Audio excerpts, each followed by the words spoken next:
किसी ने बहुत ही खूब कहा है कि प्यार कभी मरता नहीं है। इसका गवाह है आगरा में पूरी दुनिया को अपनी ओर आकर्षित करता और सफ़ेद संगमरमर से सजा ताजमहल, जो आज भी शाहजहां और मुमताज़ के प्यार की गवाही देता है। जी हाँ, हम उन्हीं शाहजहां और मुमताज़ के बारे में बात कर रहे हैं, जिनके प्यार की आज भी मिसालें दी जाती हैं। हम सदियों से सुनते आए हैं कि मुमताज़ महल की मौत के बाद शाहजहां ने उनकी याद में आगरा का ताजमहल बनवाया था।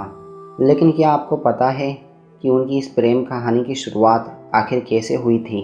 आखिर ताजमहल को बनवाने का विचार शाहजहां को क्यों आया? इन्हीं सब सवालों के जवाब जानने के लिए आज के इस एपिसोड की हम शुरुआत करेंगे।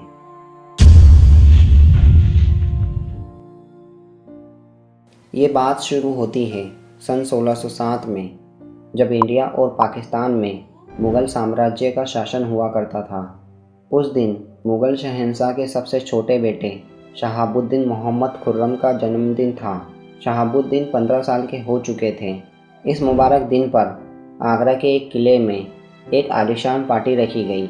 शहाबुद्दीन मोहम्मद खुर्रम शहंशाह का सबसे अजीज बेटा था, इसलिए उनके हर जन्मदिन पर उन्हें हीरे जवाहरात और सोने से तोला जाता था। लेकिन शहंशाह इस बार कुछ अलग और ख़ास करना चाहते थे। शहंशाह ने इस जन्मदिन पर खुर्रम की शादी अपने एक वकील की बेटी से कर दी, जिन्हें पूरी दुनिया आज मुमताज़ महल के नाम से जानती है। खुर्रम को मुमताज़ महल पहले ही दिन से बहुत पसंद आ गई थी और उन दोनों में पहले ही दिन मोहब्बत हो चुकी थी। शादी होने के बाद अगले 10 सालों तक शहजादे ने कई जंगें लड़ी और बेइंतहा कामयाबी हासिल की। इसी कामयाबी से खुश होकर शहंशाह ने खुर्रम को शाहजहां के लक़ब से नवाज दिया, जिसका मतलब होता है दुनिया का बादशाह। शाहजहां की टोटल 6 बीवियाँ थीं, जो आगरा किले के हरम में ही रहा करती थीं। इन 6 में से शाहजहां सबसे ज़्यादा मुमताज़ को चाहते थे और यही वजह थी कि उनका सबसे ज़्यादा समय मुमताज़ महल के साथ गुजरता था। वक्त तेज़ी से गुजरता गया और मुग़ल शहंशाह गुजर गए। शाहजहां मुग़ल शहंशाह को अपने बेटों में सबसे ज़्यादा अजीज थे और शाहजहां उस वक्त अपने बाबा की सल्तनत में अच्छा खासा नाम बना चुके थे। यही वजह थी कि अपने पिता की मौत के 7 साल बाद सन 1628 में शाहजहां ने अपने पिता की गद्दी संभाली। पूरी मुग़ल सल्तनत अपने नए शहंशाह से काफ़ी खुश थी। यही वो दौर था जब मुग़ल सल्तनत अच्छी खासी फैली हुई थी, यानी इंडिया और पाकिस्तान के साथ साथ अफ़गानिस्तान के कुछ हिस्सों में मुग़ल सल्तनत का राज हुआ करता था। अपनी सल्तनत को चलाने के लिए शाहजहां सारे फैसले खुद किया करते थे और मुमताज़ पीछे रहकर शाहजहां को मशवरे दिया करती थी। लेकिन इस बात की खबर किसी को नहीं थी। गद्दी संभाले अभी शाहजहां को 1 साल भी नहीं गुजरा था कि शाहजहां को फिर से दुश्मनों का सामना करना पड़ा। अगले 2 सालों तक जंग चलती रही और शाहजहां को हर जंग में कामयाबी मिली।